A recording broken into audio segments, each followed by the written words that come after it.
The reparations conversation has always been stupid from the outset. It's an obvious grift from nations who've struggled to develop to try and cash in on a massive payday. Now, if we were living in sane times, this conversation wouldn't have even seen the light of day. If it reared its head, we would have knocked it down logically and it would have disappeared forever.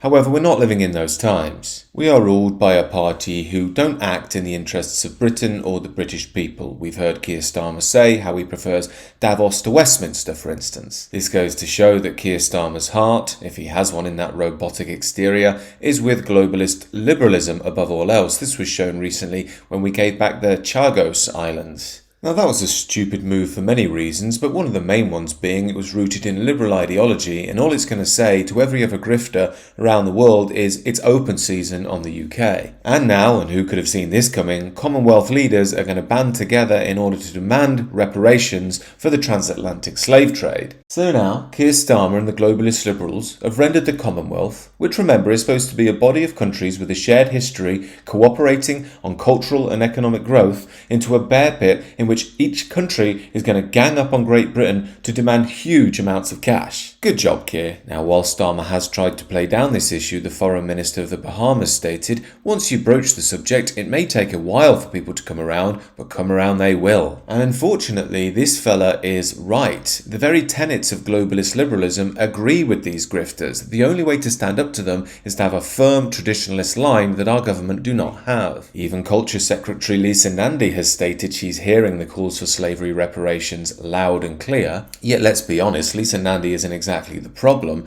The problem is our own Foreign Secretary is demanding reparations too. As Caribbean people, we are not going to forget our history.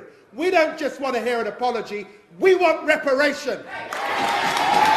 So Keir Starmer's put himself in a position where the Commonwealth is against him and demanding reparations, members of his own front bench are demanding reparations, and his globalist ideology would demand reparations too. So if we, like the rest of the European nations, continue with the liberalist project, we are going to end up paying reparations. We're in a complete death spiral. I mean, look at some of these figures. It started as billions, and now a report from the University of the West Indies says it's 18 trillion. And even if they got that, they'd come back and say what we need now is 18 billion squillion trillion billion. It would seem to me a real leader who loves his country and worries for the future of Europe would state, we acknowledge the sin of slavery, yet we also acknowledge that we are far from unique in this regard. Slavery is cross-cultural and has happened across time. No one has done more than the British Empire to end it. We also acknowledge our major contribution to building the modern world, which increased the wealth and standard of living to billions. With this in mind, we see no moral or factual basis for reparations. Further to that, it's unfair to blame people today for the actions of people 200 or 300 years ago. Could you imagine Keir Starmer saying something like that?